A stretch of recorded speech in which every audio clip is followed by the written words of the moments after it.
É uma grande alegria para mim e para minha esposa estarmos aqui com os irmãos mais uma vez e para repartir algo, e nossa oração é que o Senhor possa ganhar realmente os nossos corações e nos levar adiante no seu propósito. Eu gostaria de convidar os irmãos para abrirmos as nossas Bíblias na Epístola aos Romanos, Epístola de Paulo aos Romanos, no capítulo 13. Nós vamos ler dos versículos 11 até o 14. Romanos 13, de 11 a 14. E digo isto a vós outros, que conheceis o tempo. Já é hora de vos despertardes do sono, porque a nossa salvação está agora mais perto do que quando no princípio cremos. Vai alta a noite e vem chegando o dia. Deixemos, pois, as obras das trevas e revistamo-nos das armas da luz. Andemos dignamente, como em pleno dia, não em orgias e bebedices, não em impudicícias e dissoluções, não em contendas e ciúmes, mas revesti-vos do Senhor Jesus Cristo, e nada disponhais para a carne, no tocante às suas concupiscências. Vamos ter uma palavra de oração, irmãos. Senhor, nós estamos aqui na Tua presença. Nós queremos ouvir a Tua voz.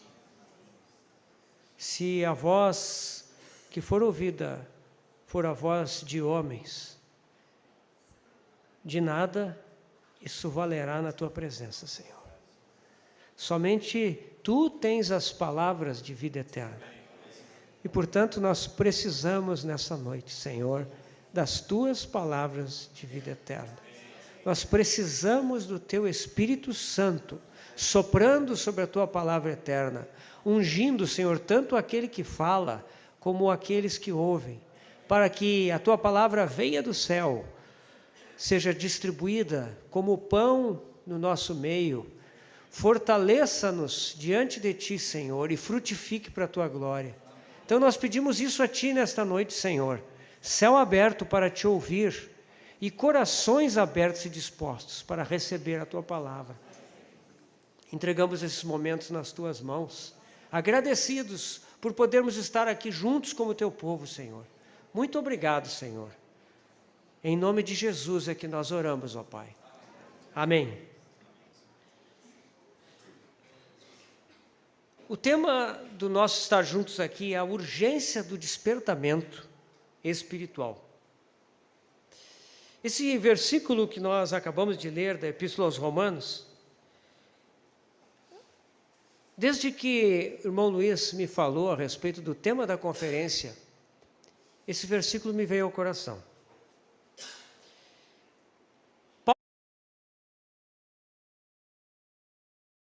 Roma.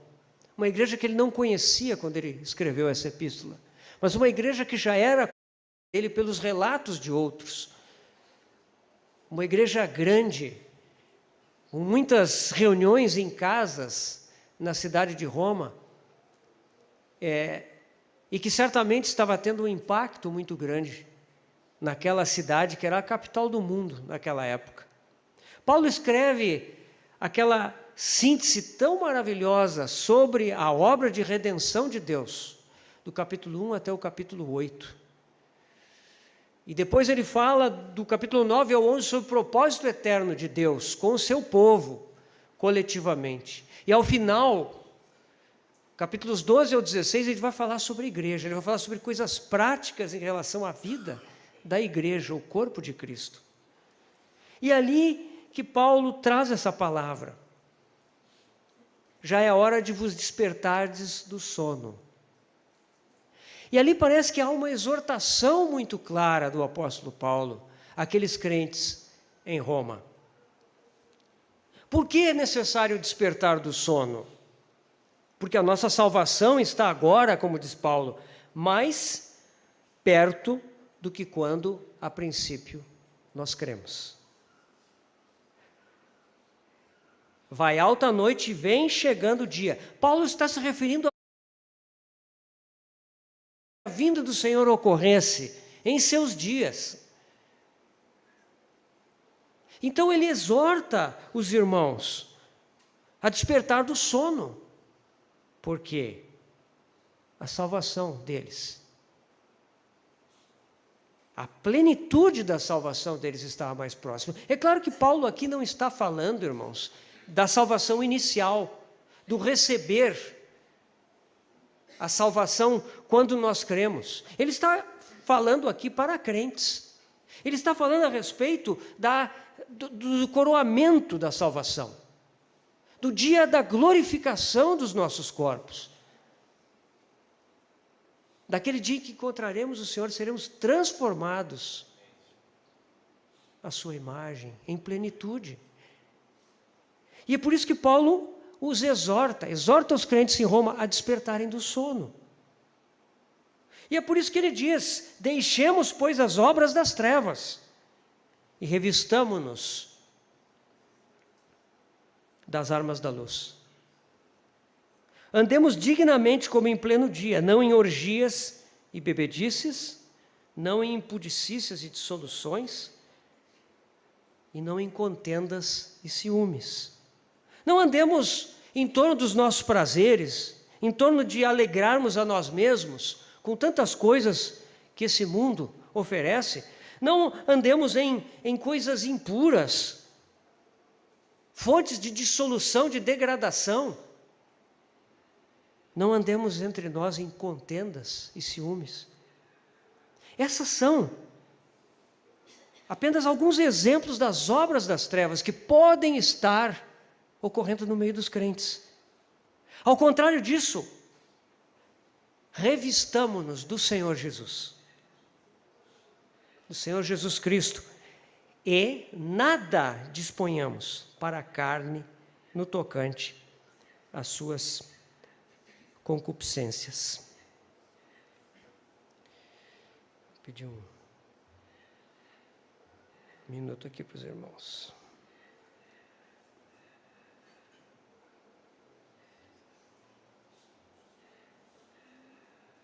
Ok.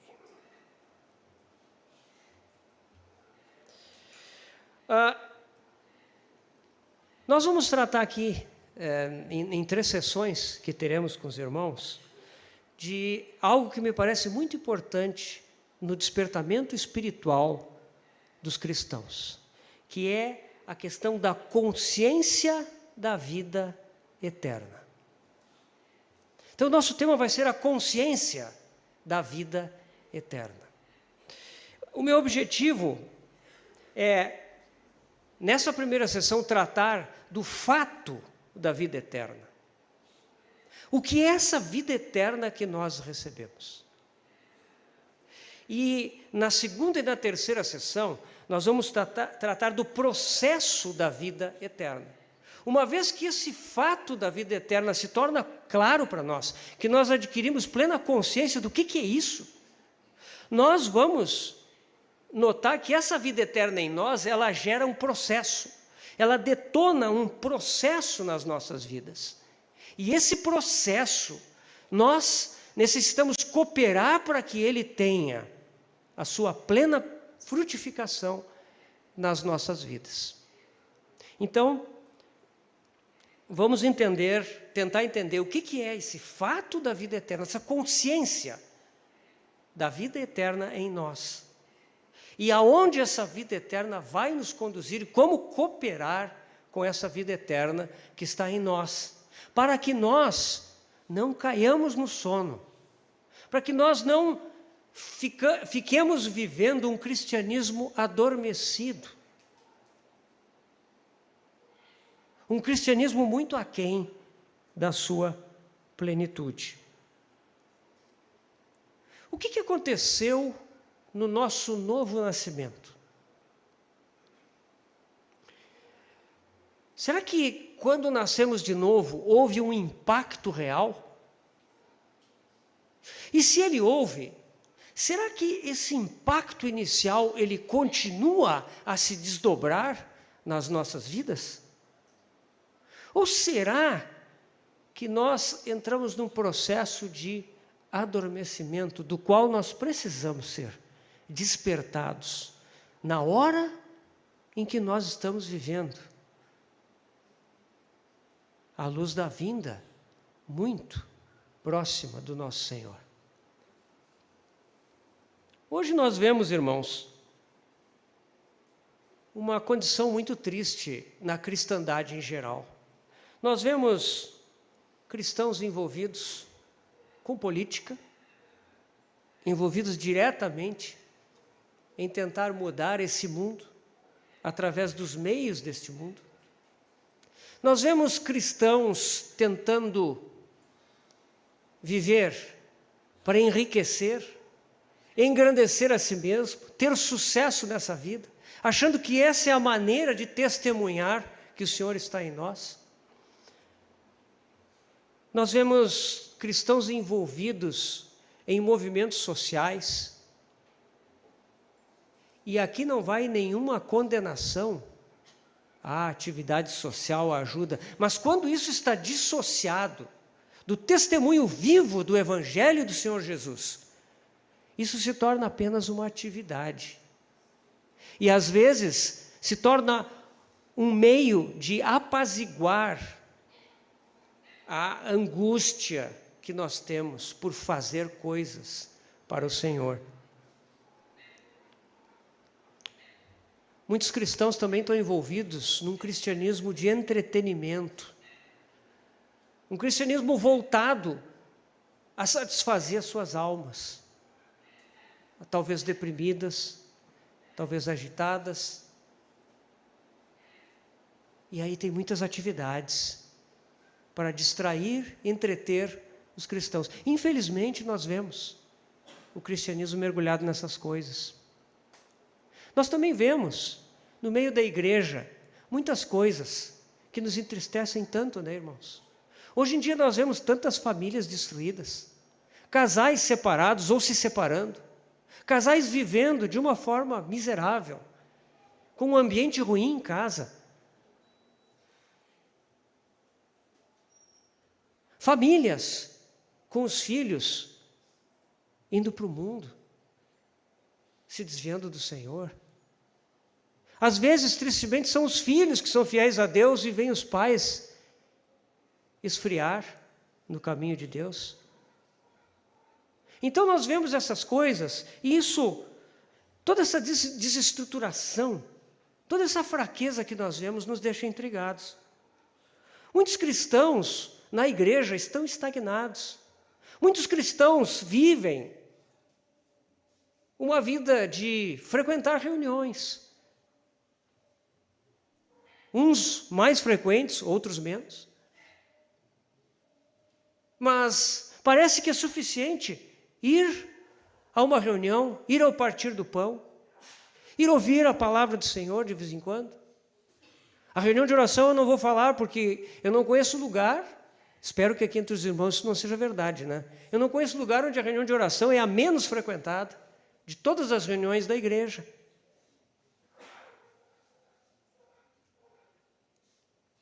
Então, irmãos, a palavra de Deus nos diz algumas coisas a respeito da vida cristã que são completamente opostas a essa realidade. Se nós lemos ali Romanos 8:37, Paulo ali está falando sobre sofrimento, sobre dificuldades, e ele diz assim, no meio de tudo isso, dos sofrimentos que o cristão muitas vezes enfrenta, ele diz assim: em todas essas coisas, porém, somos mais que vencedores por meio daquele que nos amou. Mais que vencedores. Isso é o que Paulo nos diz. A vida que nós recebemos é para ter esse efeito em nós. Mais que vencedores. Um pouco antes, em Romanos 5, 17, Paulo diz outra coisa. Ele diz, se pela ofensa de um, e por meio de um só, Adão, né? Reinou a morte, muito mais os que recebem a abundância da graça e o dom da justiça reinarão em vida. Por meio de um só, a saber, Jesus Cristo. Reinar em vida. Será que Paulo está simplesmente sendo poético ao dizer essas coisas? Será que ele está dizendo essas coisas para nos encorajar?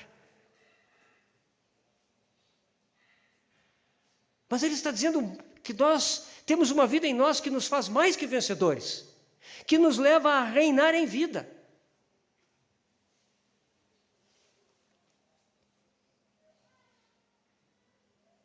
Isso aqui não é para o futuro, irmãos. Sem dúvida que também se aplica ao futuro, mas isso é algo para agora, reinar em vida, por meio de Cristo. Lembre-se do que o Senhor falou no Evangelho de João, sobre o Espírito Santo que nós recebemos no novo nascimento. O que ele diz para a mulher samaritana? Lá em João 4. Ele diz assim para ela, aquele que beber da água que eu lhe der, terá nele uma fonte a jorrar para a vida eterna. Aquele que beber da água que o Senhor der, aquele que nascer de novo, terá nele uma fonte.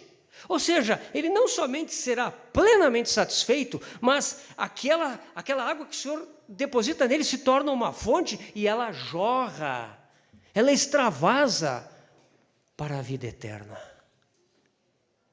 É isso que o Espírito Santo veio fazer em nós. Mais adiante, no capítulo 7 de João, quando o Senhor está lá em Jerusalém, ele, no meio de um dos seus discursos, ele diz assim, quem crer em mim, como diz a Escritura, do seu interior fluirão rios de água viva. Que maravilha, né, irmãos? Agora eu pergunto, não é o apóstolo Paulo aqui, é o próprio Senhor Jesus. Será que ele está só sendo poético? Será que isso é só uma figura de retórica? Ou será que isso é realidade? Realidade que os cristãos devem experimentar. O Espírito Santo como fonte a jorrar para a vida eterna, como rios de água viva que fluem do nosso interior. Por isso, vem a pergunta, será que nós estamos conformados com uma experiência comum, para não dizer medíocre, de vida cristã? No nosso próprio caso, será que nós estamos conformados? Será que nós já, como que nos convencemos que eu não vou conseguir viver essa vida? Então eu vou levando. Será que devemos aceitar que a condição da igreja é uma condição assim? Não, né, irmãos? O Senhor Jesus não estava usando uma figura de retórica. Ele não estava simplesmente pronunciando uma poesia. Ele estava falando a realidade dessa vida que nos foi dada. E é por isso que nós precisamos crescer na consciência do que é essa vida que nós recebemos. Romanos diz que devemos então nos revestir do Senhor Jesus Cristo e nada dispor para a carne no tocante às suas concupiscências. Vamos ler um trecho do Evangelho de João no capítulo 3. João 3, de 1 a 8.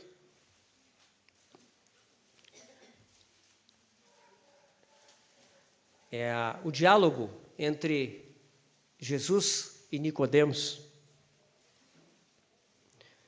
Irmãos, aqui nós estamos tratando, talvez os irmãos possam pensar assim, esse é um assunto muito fundamental. Nós todos já ouvimos sobre isso, eu tenho certeza que os irmãos conhecem as coisas que nós vamos falar. Mas na verdade, irmãos, eu creio que esse é um assunto que nós devemos sondar o nosso coração diante do Senhor.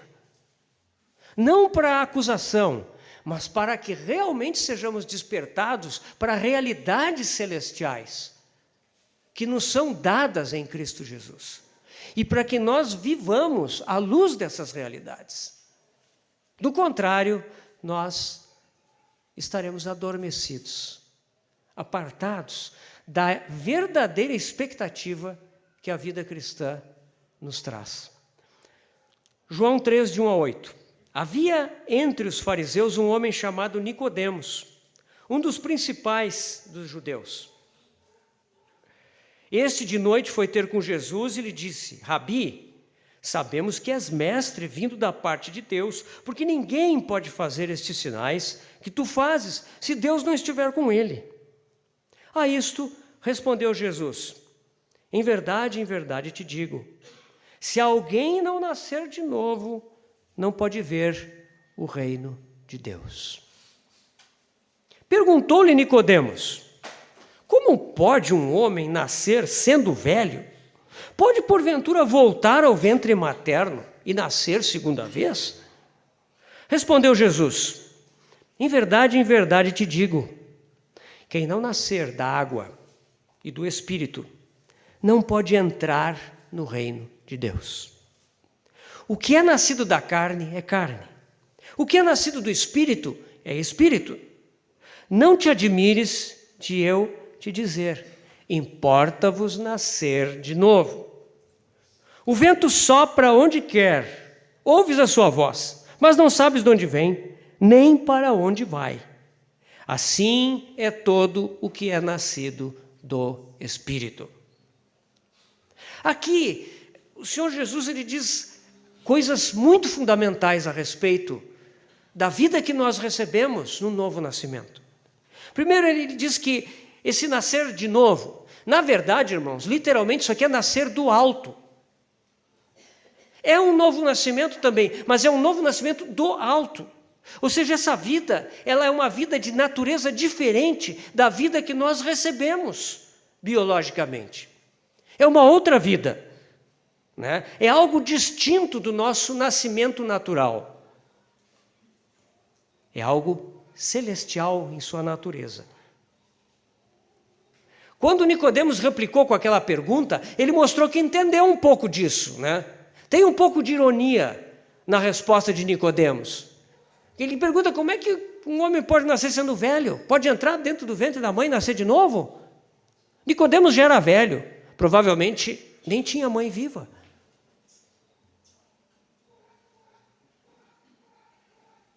Ele entendeu. Esse nascimento que o Senhor está falando, que o Senhor Jesus está descrevendo, não é um nascimento similar ao nascimento natural. É outro nascimento.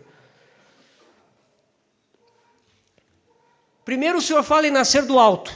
Depois ele fala em nascer da água e do Espírito. O que ele quer dizer com nascer da água? Ele está falando no contexto do que João Batista estava fazendo. João Batista chamou ao batismo de arrependimento. E o Senhor está falando aqui sobre arrepender-se. A água aqui fala do arrependimento. Água. O arrependimento, que é o início de todo o caminhar. Em seguida, o Espírito, que é a vida nova. Nascer da água e do Espírito.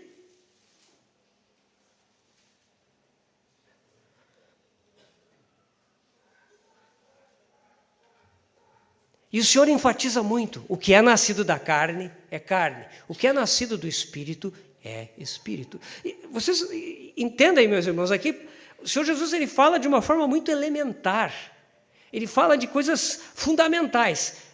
O que é nascido da carne é carne. Parece assim, tá, bom, é óbvio, né? O que é nascido da carne é carne, o que é nascido do Espírito é Espírito. Por que o Senhor está dizendo isso? Porque Ele está dizendo que são duas coisas completamente diferentes. O nascer da carne, ele pertence a um universo. O nascer do Espírito pertence a outro universo. Então, quando nós nascemos de novo, nós somos colocados num outro universo, numa outra realidade. E o Senhor está fazendo essa distinção muito clara: carne e espírito. Paulo vai falar muito sobre isso, mas o ensino inicial, fundamental, sobre essa distinção carne e espírito, é do Senhor Jesus. Nós vamos ver isso mais adiante, porque o Senhor falou mais sobre isso, né? Mas o que é nascido da carne é carne. O que é nascido do Espírito é Espírito. Então, nós que somos cristãos, que nascemos de novo, tivemos 2 nascimentos. Um nascimento carnal, biológico, e outro nascimento espiritual.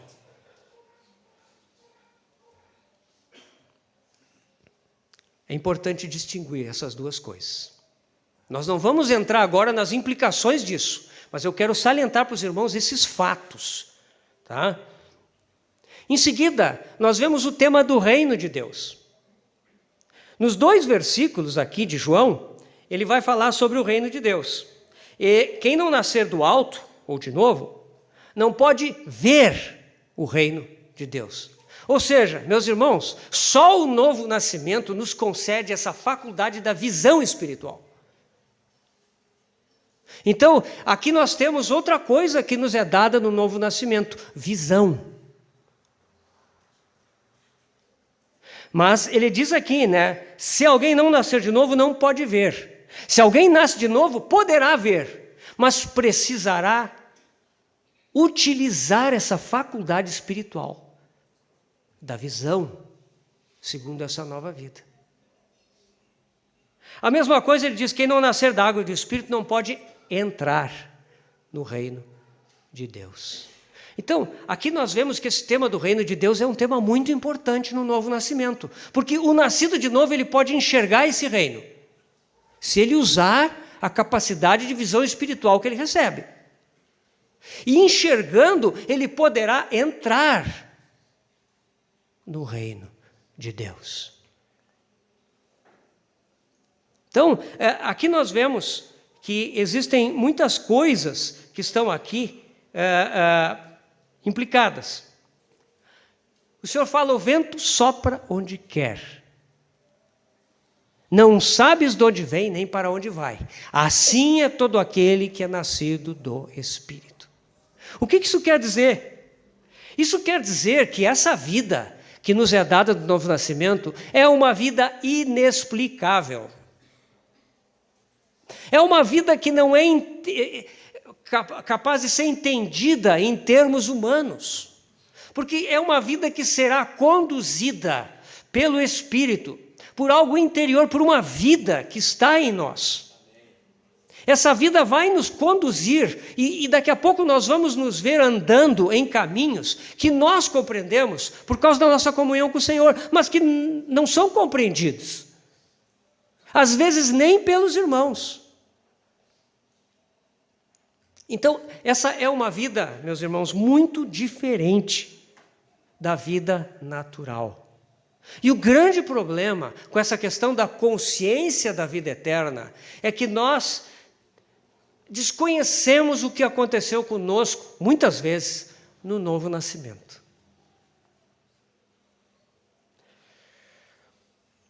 Muitos cristãos entendem, sim, que ao nascerem de novo, que ao serem regenerados, eles foram livrados da condenação eterna. O Senhor mesmo diz, né? Quem crê em mim, né, não entra em juízo, mas passou da morte para a vida. Isso é um conhecimento que certamente todos os cristãos têm. Nós fomos perdoados dos nossos pecados, todos os nossos pecados foram perdoados. Por causa disso, nós não entramos em juízo. Nós recebemos a vida eterna, ou seja, nós não vamos mais entrar na morte, não ficaremos mais naquele lugar reservado para os condenados. Eternamente nós viveremos. Todos conhecem isso. Mas a questão é a seguinte, irmãos: será que a vida eterna que nós recebemos, ela é algo somente futuro? Será que essa vida eterna é algo que eu vivo aqui do jeito que dá?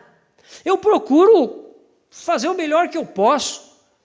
Eu procuro ser fiel. E eu vou aguardar o dia que o Senhor me chamar, ou o dia do arrebatamento, para então entrar na vida eterna. Será que a vida eterna é algo somente futuro? Que tipo de vida nós viveremos aqui na terra até a vinda do Senhor?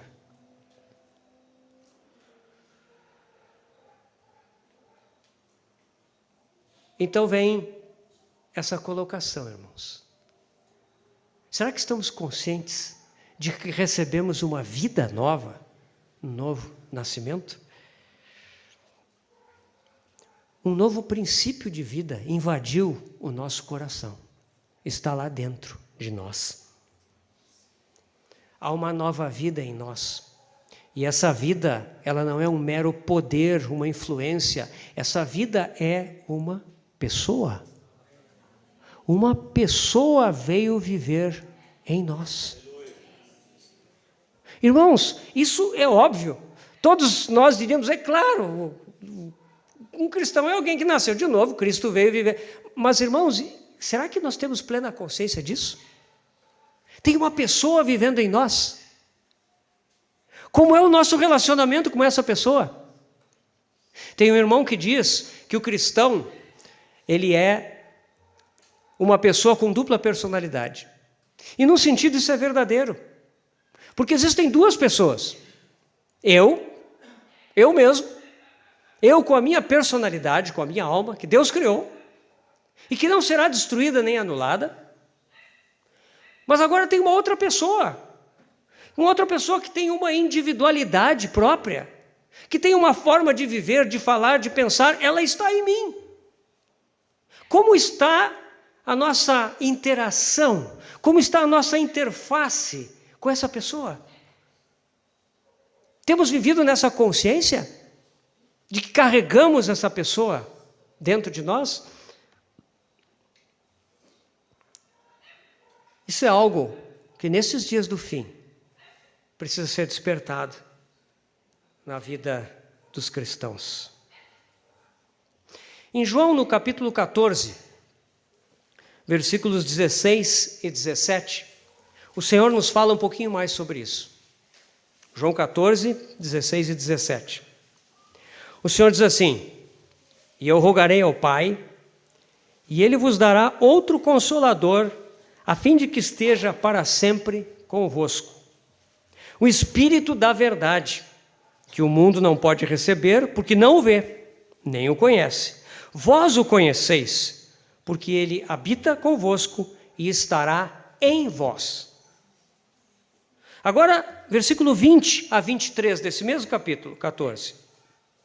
Naquele dia, vós conhecereis que eu estou em meu Pai, e vós em mim, e eu em vós. Aqui parece que fica uma coisa meio confusa, né?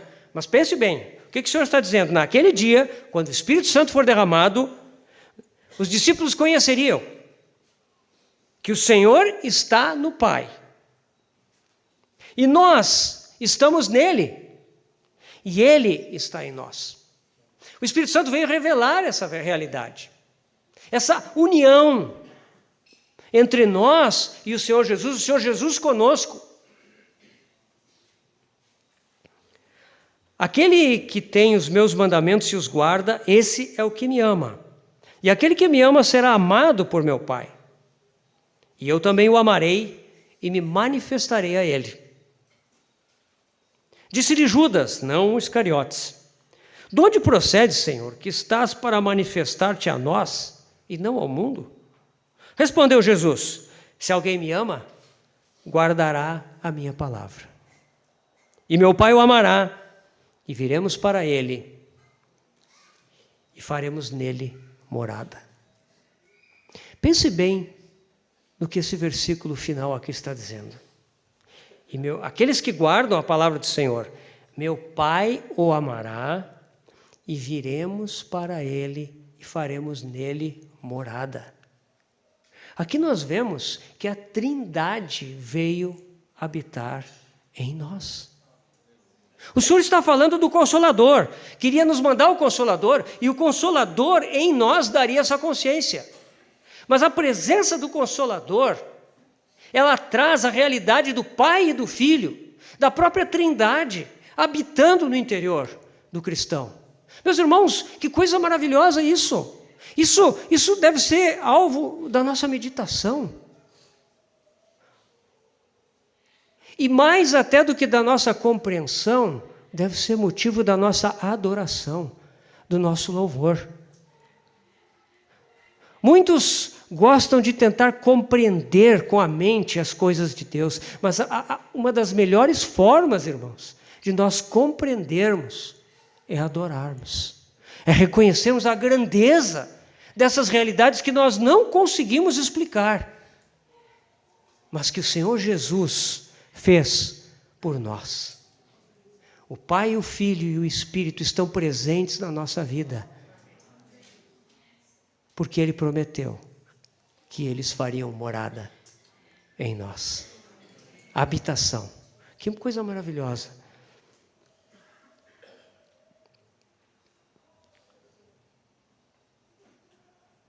Isso é o que se chama de união com Deus em Cristo pelo Espírito Santo. O Espírito Santo de Deus foi enviado, nós o recebemos na regeneração. E Ele traz para nós a realidade da vida de Cristo. E nós sabemos que aonde Cristo está, ali o Pai está. Quem me vê a mim, vê ao Pai. Então, eu espero que, ao nós mencionarmos estas coisas, que cada um possa perceber as implicações simples desse fato. A habitação do Espírito Santo em nós. Nós recebemos do novo nascimento uma vida que é distinta, que é diferente da vida que nós tínhamos antes. Meus irmãos, nós temos diante de nós o grande perigo de confundirmos essa vida nova com a vida velha que nós tínhamos. Nós já tínhamos a nossa personalidade, nós tínhamos a nossa maneira de viver, nós tínhamos a nossa maneira de pensar, de sentir, os nossos desejos e vontades. E aí, quando nós nos convertemos, nós achamos que talvez, agora o que acontece é que tem um poder em mim, o Espírito Santo em mim, ele vai me influenciar e ele vai me levar a viver diferente, a resolver este e aquele problema, aquela situação ruim. Sabe, nós pensamos assim, que o Espírito Santo vem, que vai nos reformar, vai fazer uma chapeação, uma pintura ali, né? Meus irmãos, nós recebemos uma vida que ela é completamente diferente da vida velha. Ela tem outra forma de se manifestar, ela tem outra forma de se expressar, ela tem uma mentalidade diferente. E quando nós nascemos de novo, isso nós vamos entrar na mensagem 2 e 3, se inicia um processo de educação na justiça. Paulo fala disso em Romanos também, né? Fala lá em Timóteo também. O que é educação na justiça? É essa nova vida, nós temos que ser educados nela. Nós temos que ser instruídos a como andar segundo essa nova vida que nós recebemos. E é muito importante nós estarmos conscientes disso. E vamos abordar isso mais em detalhe nas outras mensagens. Segundo Pedro, capítulo 1, versículos 3 e 4. Só a primeira parte do versículo 4. Visto como, pelo seu divino poder, nos têm sido doadas todas as coisas que conduzem à vida e à piedade, pelo conhecimento completo daquele que nos chamou para a sua própria glória e virtude, pelas quais nos têm sido doadas as suas preciosas e muito grandes promessas, para que por elas vos torneis coparticipantes da natureza divina. Irmãos, eu estou compartilhando esses versículos para que nós entendamos a glória, as glórias da vida cristã. Nós fomos feitos coparticipantes da natureza divina. Isso aqui, meus irmãos, não tem nada a ver com divinização do homem. O homem não se torna Deus, não, de maneira alguma. Nós somos criaturas, sempre seremos. Nós não somos divinizados, não. Então, aqui, o que está sendo dito é que nós nos tornamos participantes da natureza divina, ou seja, a natureza divina vem habitar em nós. Ela vem integrar as nossas vidas. A palavra aqui, coparticipantes, é koinonós, ou seja, tem a ver com comunhão. Nós temos comunhão permanente com a natureza divina. Coparticipantes da natureza divina. Irmãos, isso é algo que nós temos que conhecer, explorar, avançar. A vida cristã está longe de ser uma coisa enfadonha, passiva, sem graça. A vida cristã está longe de ser apenas ouvir mensagens, ter algumas experiências espirituais aqui e ali. A vida cristã, ela é algo infinito, porque nós somos coparticipantes da natureza divina. Isso implica conhecer a Deus em profundidade, experimentá-lo, dar-lhe lugar, permitir que Ele tome conta, que Ele flua, que Ele transborde. Meus irmãos, isso é maravilhoso.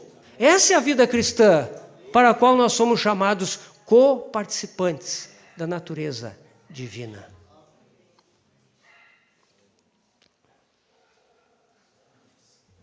Primeiro João 5, 11 e 12. Eu estou citando esses versículos, procurando enfatizar essa questão do fato da vida eterna.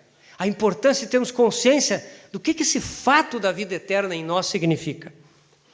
Ali João nos diz assim: e o testemunho é este, que Deus nos deu a vida eterna, e esta vida está no seu Filho. Aquele que tem o Filho tem a vida. Aquele que não tem o Filho de Deus não tem a vida. Outra vez, esse texto parece tão óbvio, tão banal, tão absurdamente infantil num certo sentido, né? Deus nos deu a vida eterna, essa vida está em seu Filho. Aquele que tem o Filho tem a vida, aquele que não tem o Filho não tem a vida. Mas aqui, irmãos, tem verdades muito profundas. Deus nos deu a vida eterna. Mas onde está essa vida eterna? Ele nos deu. Ela está em nós? Ela está no Filho. A vida eterna sempre está no Filho. Quando nós recebemos a vida eterna, nós não recebemos um pedacinho de Cristo, que o Espírito Santo veio e trouxe para nós. Aí, cada um recebeu um pedaço de Cristo. Não! O que aconteceu quando nós recebemos a vida eterna é que nós fomos ligados de forma viva e permanente a Cristo. Foi feita uma ligação eterna, indissolúvel, com a vida de Cristo. Nós estamos ligados na sua vida. Ele habita em nós. É a sua vida por inteiro. Não é um pedaço, uma porção de Cristo, uma bênção de Cristo. Ele habita em nós porque nós estamos nele e Ele está em nós.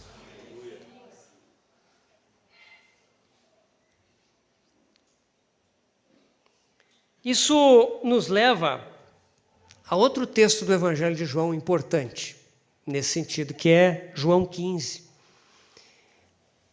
Nós vamos ler de 1 a 8, que é a parábola da videira. Ali o Senhor nos diz assim, João 15, de 1 a 8. Eu sou a videira verdadeira e meu Pai é o agricultor. Todo ramo que estando em mim não der fruto, Ele o corta. E todo o que dá fruto limpa, para que produza mais fruto ainda. Vós já estáis limpos pela palavra que vos tenho falado. Permanecei em mim e eu em vós. Permanecei em mim e eu em vós. Já vou explicar por que eu estou omitindo uma palavra aqui. Como não pode o ramo produzir fruto de si mesmo, se não permanecer na videira, assim nem vós o podeis dar, se não permanecerdes em mim. Eu sou a videira, vós os ramos. Quem permanece em mim e eu nele, esse dá muito fruto, porque sem mim nada podeis fazer. Se alguém não permanece em mim, será lançado fora, à semelhança do ramo, e secará, e o apanham, lançam no fogo e o queimam. Se permanecerdes em mim, e as minhas palavras permanecerem em vós, pedireis o que quiserdes, e vos será feito. Nisto é glorificado meu Pai, em que deis muito fruto, e assim vos tornareis meus discípulos. Nesse trecho de 8 versículos, o Senhor repete 6 vezes a exortação a permanecermos nele. O Senhor insiste com essa palavra, permanecei, permanecei, se não permanecerdes. E aqui fica evidente, irmãos, o quão importante é permanecer nele. Então, aqui nós começamos a ver uma primeira chave muito importante. Sim, nós temos a vida eterna, essa vida gloriosa nos foi dada, o Espírito Santo habita em nós, o potencial dessa vida em nós é tremendo, é gigantesco. No entanto, de nós o Senhor requer que, para que essa vida seja operante, nós precisamos permanecer nele.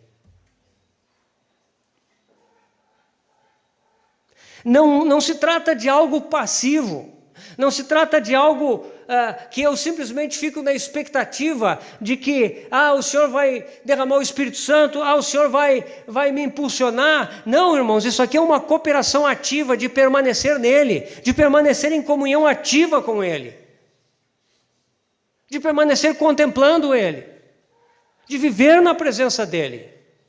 É uma vida de comunhão com o Senhor.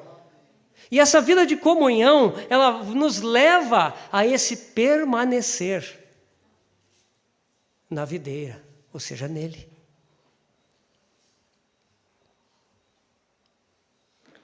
O versículo 4, permanecei em mim e eu em vós. Por que eu estou omitindo esse segundo permanecer? Porque ele não está no texto original. O Senhor não está nos dizendo assim, se vocês permanecerem em mim, então eu vou permanecer em vocês. Não! Ele está dizendo assim, a dependência de eu poder permanecer em vocês é a atitude de vocês de permanecer em mim. Se vocês permanecerem em mim, eu estarei sempre ali. Eu não estou pedindo algo em troca, eu estou dizendo, permaneçam em mim, e eu estarei sempre ali com vocês. Entendem, irmãos? O Senhor não está fazendo uma troca conosco. Nós fazemos assim, se tu fizer isso aqui, então eu vou fazer isso aqui em troca. Não, o Senhor não está dizendo isso. O Senhor está dizendo assim, eu estou pronto, eu estou aqui, permaneçam em mim. Se vocês não permanecerem em mim, vocês vão perder essa conexão viva. Eu não desejo que isso aconteça. Então permaneçam em mim e eu em vós.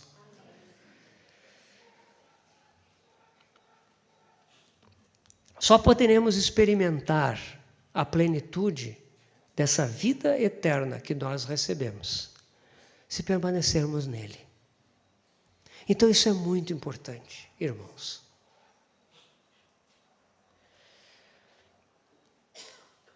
O Senhor aqui nessa parábola, ele diz coisas que às vezes nos dão um pouco de temor, né? Quem não permanecer em mim será lançado fora.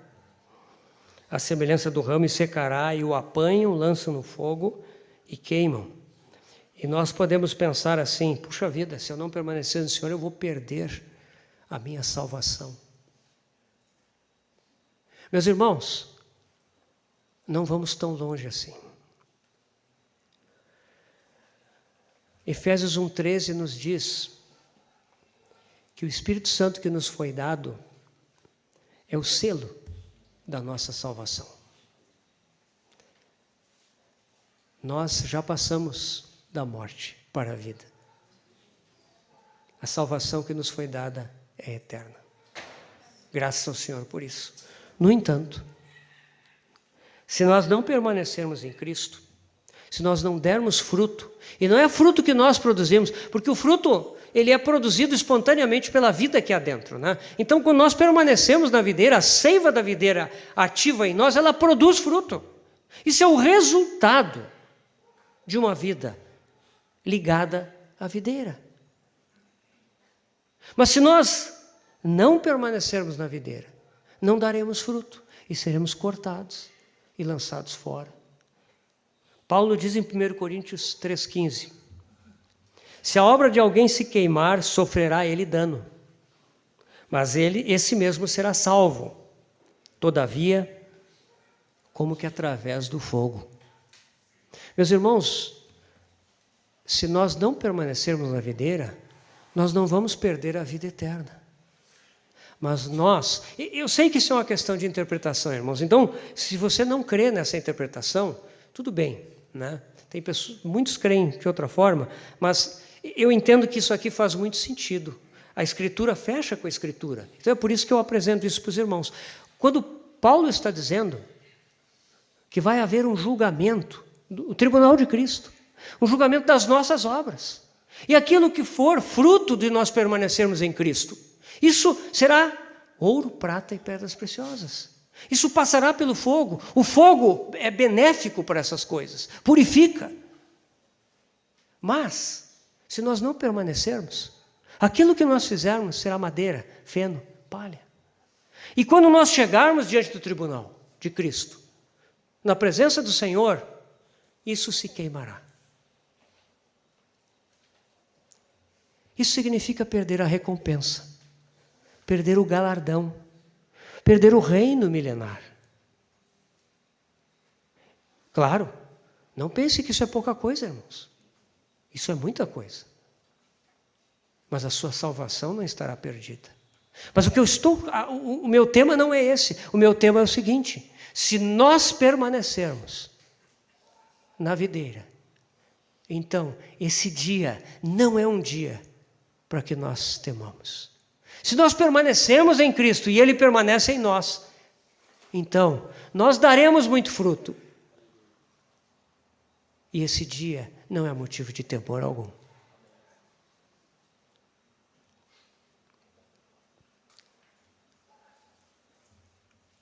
Por isso, irmãos, o incentivo é o seguinte: por causa de 30, 20, quem sabe 40 anos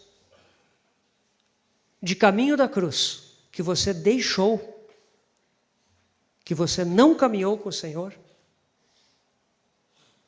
você pode perder a sua recompensa, a sua participação no reino milenar. Então, isso, embora seja algo negativo, deve ser um incentivo para nós.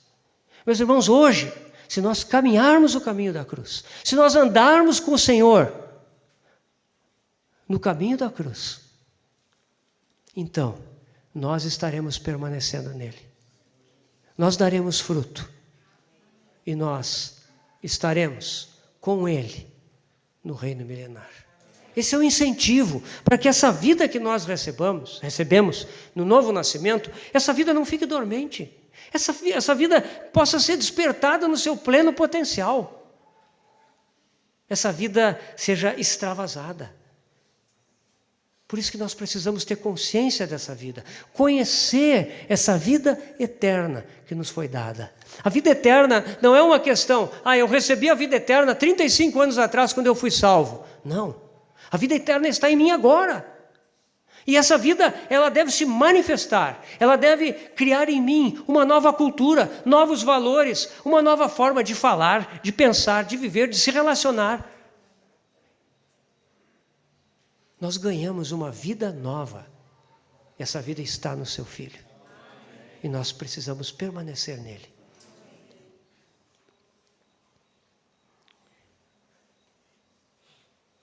O caminho da cruz, irmãos, é fundamental para nós permanecermos em Cristo. E o caminho da cruz, ele é uma escolha que nós fazemos. A cruz não são circunstâncias que acontecem conosco. Casualidades, doenças. Claro que o Senhor usa essas coisas para tratar conosco. Mas a cruz é outro assunto. A cruz é algo mais elevado. A cruz é uma escolha. nós precisamos escolher o caminho da cruz. O Senhor nos dá esse privilégio de escolher esse caminho. Mateus 16, versículos 24 e 25.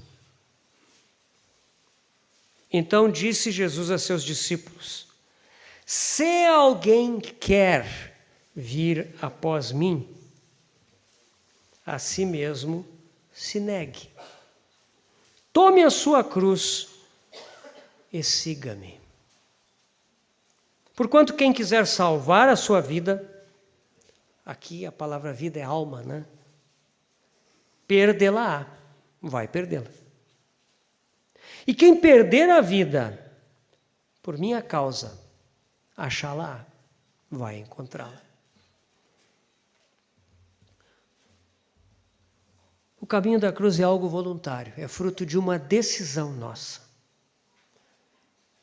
Se alguém quer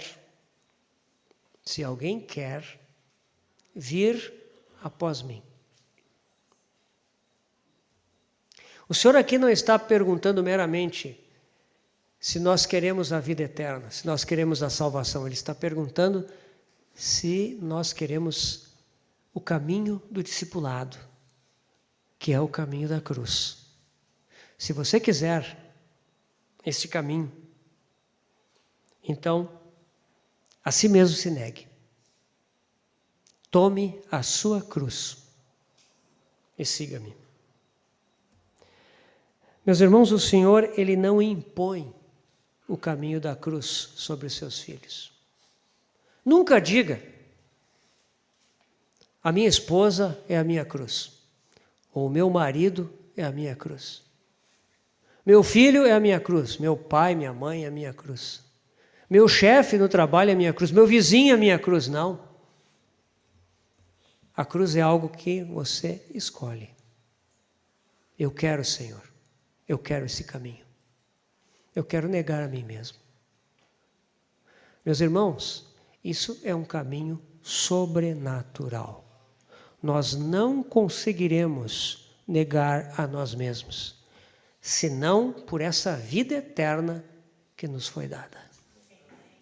Não conseguiremos. Enquanto essa vida eterna não se manifestar gloriosa para nós, nós vamos continuar amando a nós mesmos. E nós vamos continuar apavorados com a cruz.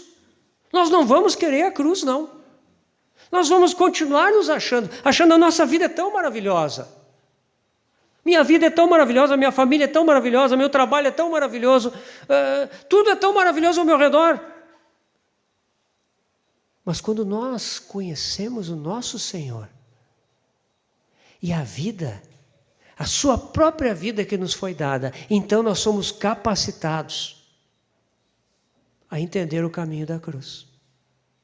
O vento vai soprar numa direção que talvez nós não compreendamos, mas nós vamos entender que é o caminho dele. Então, só essa vida nos capacita a escolher o caminho da cruz. Mas é isso que ela deseja fazer em nós. Essa vida que está em nós, essa pessoa que habita em nós, ela quer nos conduzir por esse caminho.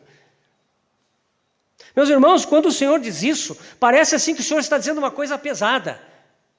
Se vocês querem me seguir, neguem-se a si mesmos. Acabem com as suas almas. Tomem essa cruz, coloquem ela em cima de vocês, se agachem e caminhem arrastando para me seguir. Meus irmãos, o Senhor não está dizendo isso. O Senhor está falando isso porque o caminho da cruz é um caminho sobremodo excelente e maravilhoso com o Senhor.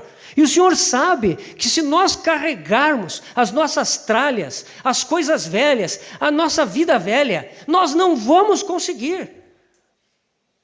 O Senhor vai querer que nós andemos no caminho estreito e nós vamos estar com aquelas bagagens, aquelas coisas todas. Nós não vamos conseguir. Então o Senhor, Ele está nos advertindo para que nós não fiquemos frustrados. E é por isso que o caminho da cruz, ele pode em certos momentos ser doloroso e sofrido. Mas quando nós andamos nele, ao mesmo tempo que nós podemos sofrer com as negações de nós mesmos, com a cruz que nós tomamos, nós somos liberados para que essa vida gloriosa se manifeste em nós. E, meus irmãos, depois que nós percebemos a manifestação dessa vida, nós descobrimos, puxa vida, isso é muito melhor. Vocês entendem, irmãos? Nós amamos a nossa conveniência, as coisas pequenas, e perdemos a glória dessa vida que está em nós. Então, esse é o caminho da cruz. Não há dúvida que esse caminho tem sofrimento, ele tem dificuldades, tem desafios, que às vezes nos levam ao limite. Mas o caminho da cruz não é somente morte, ele é a ressurreição. E nós experimentamos essa ressurreição. Esse é o caminho da cruz. Não é um caminho de penitência, irmãos. Tem certas tradições religiosas aí que nos trouxeram isso. Se eu não me flagelar, eu não posso agradar ao Senhor. Não. Pedro fala, se necessário, sejais afligidos por um tempo por sofrimentos. O Senhor sabe quando usar os sofrimentos. Ele vai usar. Mas é para liberar a vida em nós. Para nos fazer abandonar aquilo que nos incapacita de andar com Ele.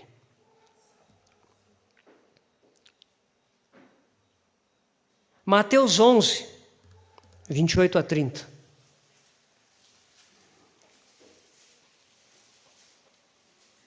Vinde a mim, todos os que estáis cansados e sobrecarregados, e eu vos aliviarei.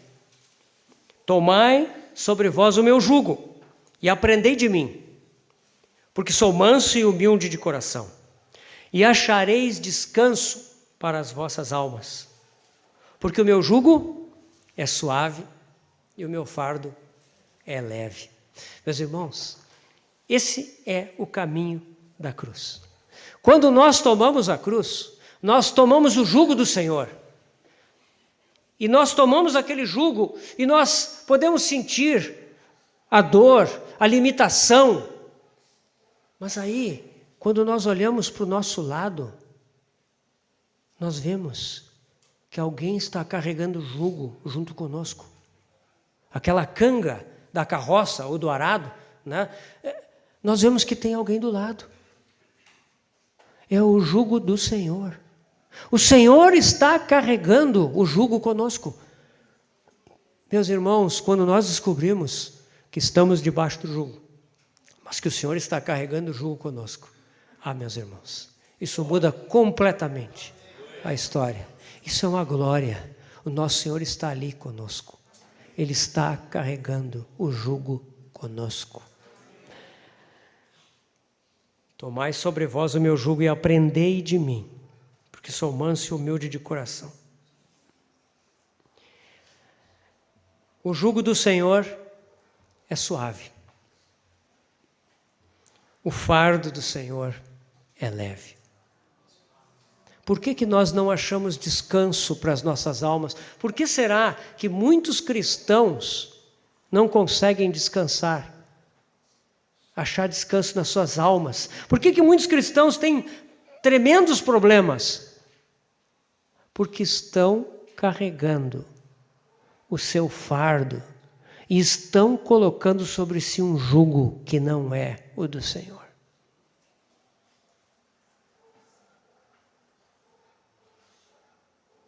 O Senhor nos pede para abandonarmos o nosso jugo e o nosso fardo. Nós amamos muito o nosso jugo e o nosso fardo.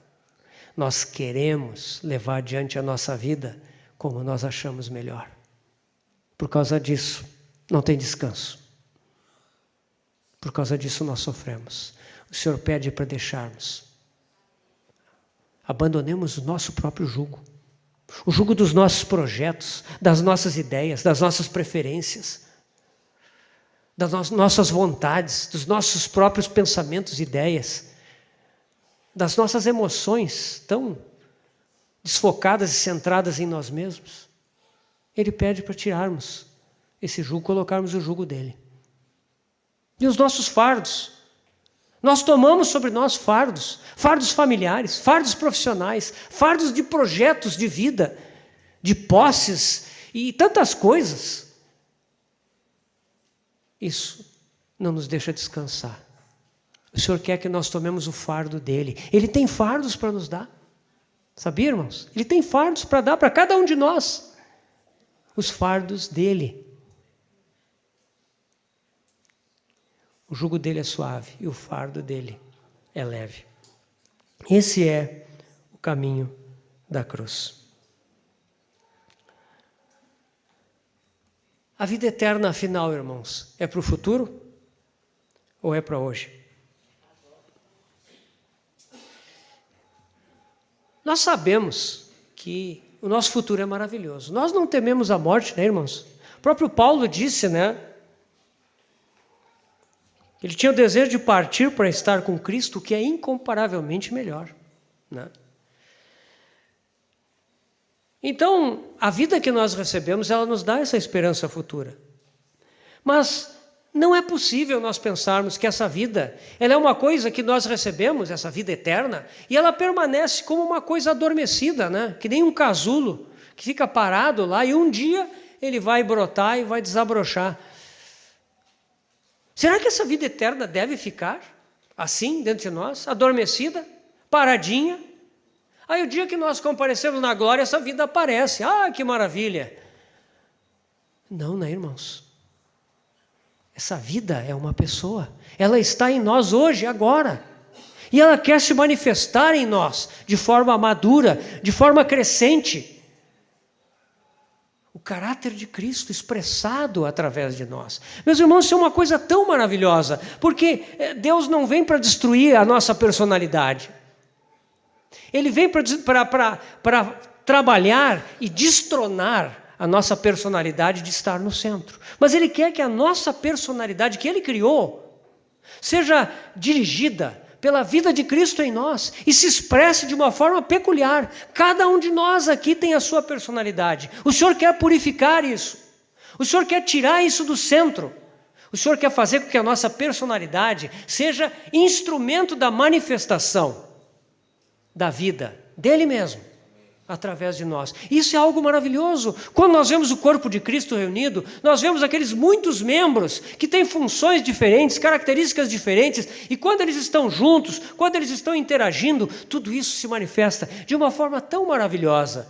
E nós vemos Cristo, nós vemos a multiforme sabedoria de Deus manifestada na igreja. Multiforme de muitas formas. Nenhum de nós é suficiente. Nós expressamos apenas parte dessa vida, mas é glorioso quando a igreja se reúne, quando os irmãos estão juntos e essas partes se completam e se expressam de uma forma gloriosa. Essa é a vida que nós recebemos. Assim deve ser. 1 João 4,9.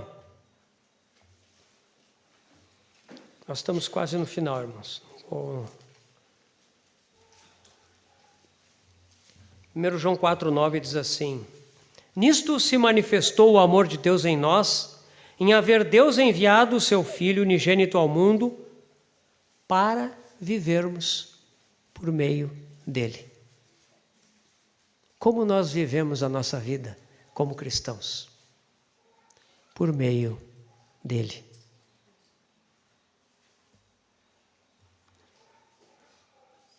Essa pessoa que vive em nós, ela vai tomar conta, ela vai se expressar através de nós. E o testemunho disso é que nós vivemos por meio dele. 1 Timóteo 6,12. Primeira Epístola a Timóteo, capítulo 6, versículo 12. Paulo aqui diz a Timóteo: combate o bom combate da fé, toma posse da vida eterna, para a qual também foste chamado, e de que fizeste a boa confissão perante muitas testemunhas. É só esse trechinho aqui que eu gostaria de chamar a atenção. Toma posse da vida eterna. O que será que Paulo está dizendo para Timóteo aqui? Aqui, Paulo já está no final da sua carreira cristã. Timóteo já é colaborador de Paulo há muitos anos. Certamente Paulo não está dizendo para Timóteo que se converta, toma posse da vida eterna. Como assim? O que Paulo está dizendo aqui? Paulo está nos falando algo importante. Na verdade, o Espírito Santo através de Paulo, né? A vida eterna é algo do qual nós devemos tomar posse. A vida eterna é algo que tem um potencial tão grande, uma capacidade tão imensa, que nós precisamos nos apropriar dela, dia a dia, hora a hora, momento após momento. As nossas experiências cristãs, elas devem ser essas, de descobrir essa vida, a potencialidade, o tremendo poder dessa vida. Em Hebreus tem uma advertência que se refere àqueles que experimentaram os poderes do mundo vindouro. Vocês conhecem essa experiência, né, irmãos? O que é experimentar os poderes do mundo vindouro? Meus irmãos, é que vai vir um mundo, o reino de Deus virá, e aí nós veremos a manifestação plena desses poderes. Há um mundo vindouro ainda, mas esses poderes, eles estão, em alguma medida, disponíveis para serem experimentados hoje. Quando Paulo fala de que nós fomos assentados em lugares celestiais em Cristo Jesus, ele não está novamente falando poesia. Paulo está falando de uma realidade. Nós fomos assentados lá, mas nós precisamos conhecer esses lugares celestiais. Nós precisamos experimentar esses poderes do mundo vindouro. Hoje, agora, no dia a dia, momento após momento. E, irmãos, isso não é uma experiência mística. Você pode até ter uma experiência mística. Isso não é ruim, né? Se essa experiência mística significar que o Senhor está crescendo em você, que você conheceu melhor o Senhor, que Ele se revelou para você de uma forma nova, que Ele te deu uma nova capacitação, então essa experiência mística é válida. Mas isso não é só uma experiência mística que você tem numa reunião, num momento especial. Isso é uma relação com o Senhor. Dia a dia, momento após momento, você experimenta mais dEle, na simplicidade do seu dia a dia, no seu lugar de trabalho, no momento a sós com o Senhor, numa refeição, ao dormir, ao acordar. Enfim, o Senhor quer nos dar essas experiências, de nos tomarmos posse da vida eterna.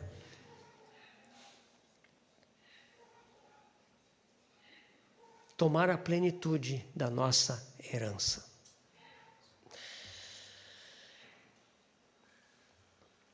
Irmãos, eu creio que a consciência da vida eterna que habita em nós é uma das coisas mais importantes para nós, cristãos, nascidos de novo, que vivemos nestes últimos dias. Nós vivemos em dias de tremendas pressões. Quando nós lemos lá em Apocalipse, no capítulo 12, que aquela mulher está para gerar o seu filho varão, nós vemos que o dragão desce do céu e traz os seus anjos. Ele quer engolir esse filho varão.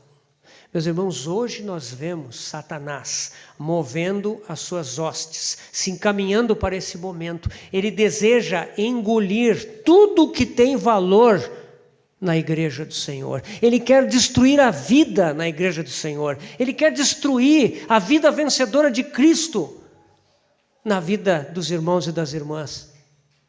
E ele se lança com fúria para destruir essa vida. Então nós vivemos em dias de grande pressão. Pode ser que hoje nós não estejamos experimentando aquelas perseguições que houveram lá no Império Romano, que existem ainda em alguns lugares do mundo e talvez venham a acontecer em breve. Mas, irmãos, hoje, nessa era digital, nós vivemos debaixo de uma tremenda pressão. Nós vamos falar mais sobre isso mais adiante.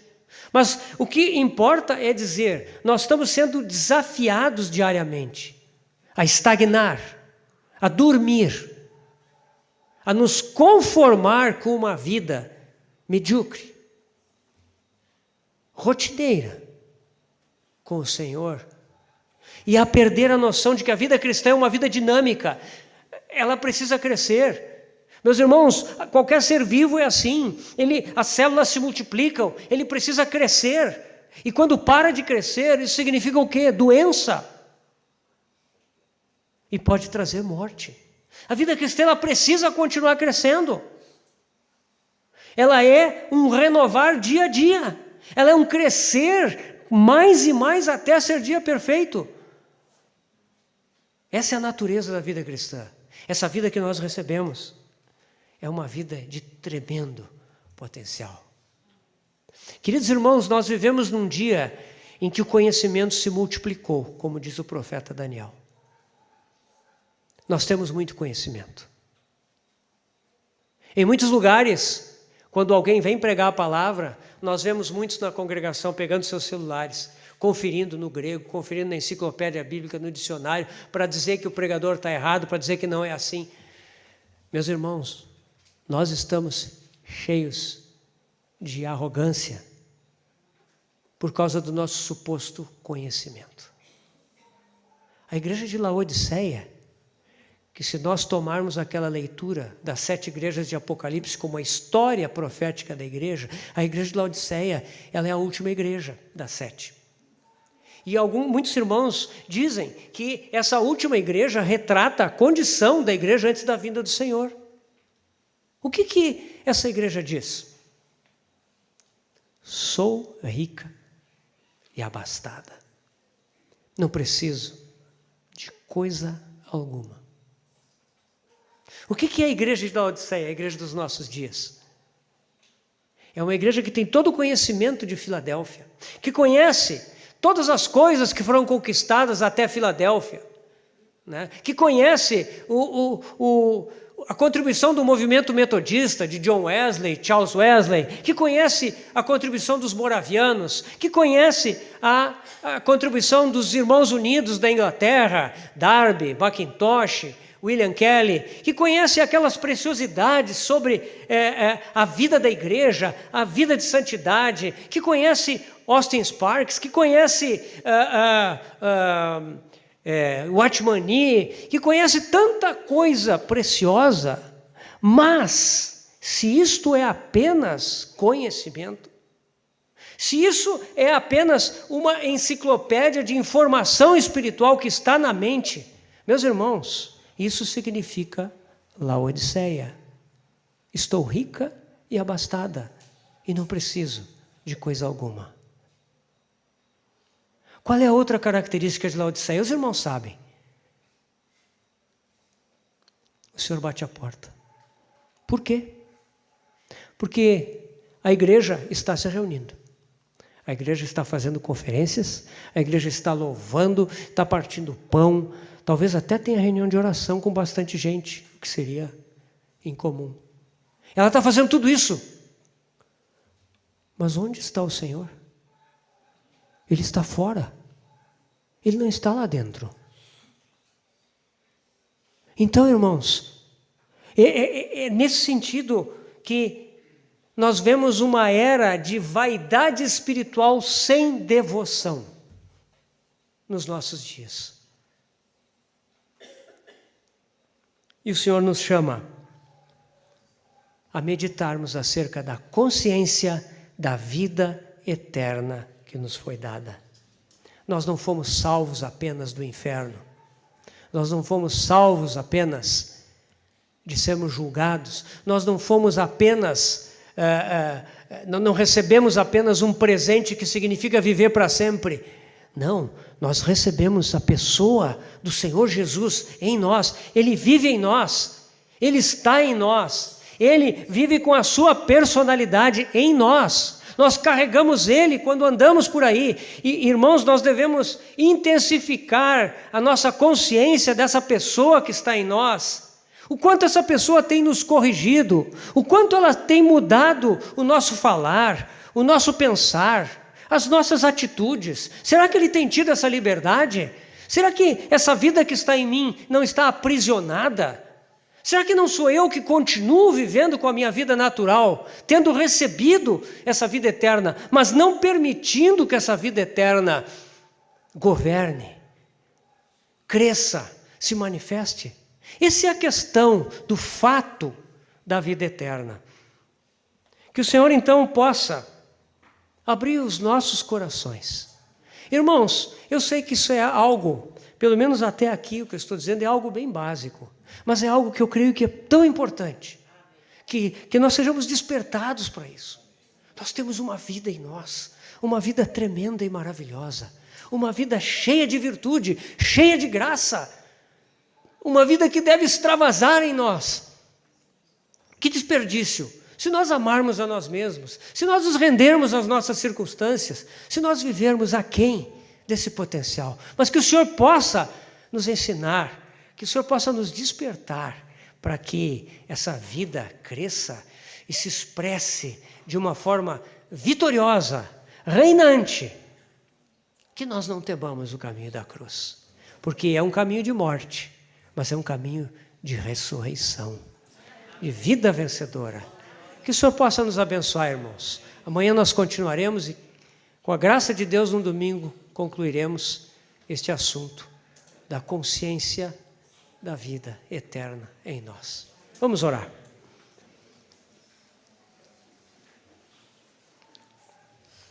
Senhor, esse assunto é um assunto tão maravilhoso, tão profundo, Senhor. Ele parece tão elementar, tão básico, mas como precisamos nos aprofundar nessa realidade da Tua vida em nós, na expressão dessa vida. Senhor, nós queremos ser educados na justiça eterna. Nós queremos dar lugar a essa vida. Nós não queremos fazer coisas para Ti. Nós não queremos nos esforçar de nós mesmos, Senhor, para vivermos uma vida cristã. Senhor, isso é uma futilidade tão grande, mas nós queremos reconhecer a glória de sermos coparticipantes da natureza divina, de termos a Ti, Senhor, vivendo em nós pelo Teu Espírito, do fato de que Tu e o Pai vêm habitar em nós. Oh, Senhor, que coisa gloriosa! Senhor, nós queremos aprender mais, e nós nos prostramos diante de Ti, desejosos de aprender mais. Oh, Senhor, ensina-nos pelo Teu Espírito, porque nós queremos, nesses dias que ainda nos restam, viver de forma agradável a Ti e dar aquele testemunho contundente da Tua vida a este mundo, Senhor, para que o mundo creia. Pai, nós Te agradecemos pelo privilégio que nos é dado no novo nascimento, de ter o Teu Filho habitando em nós. Obrigado, Senhor, Te louvamos, Te bendizemos, Senhor, glorioso és Tu. Em nome do Senhor Jesus, ó Pai, é que nós oramos. Amém. Amém, irmãos.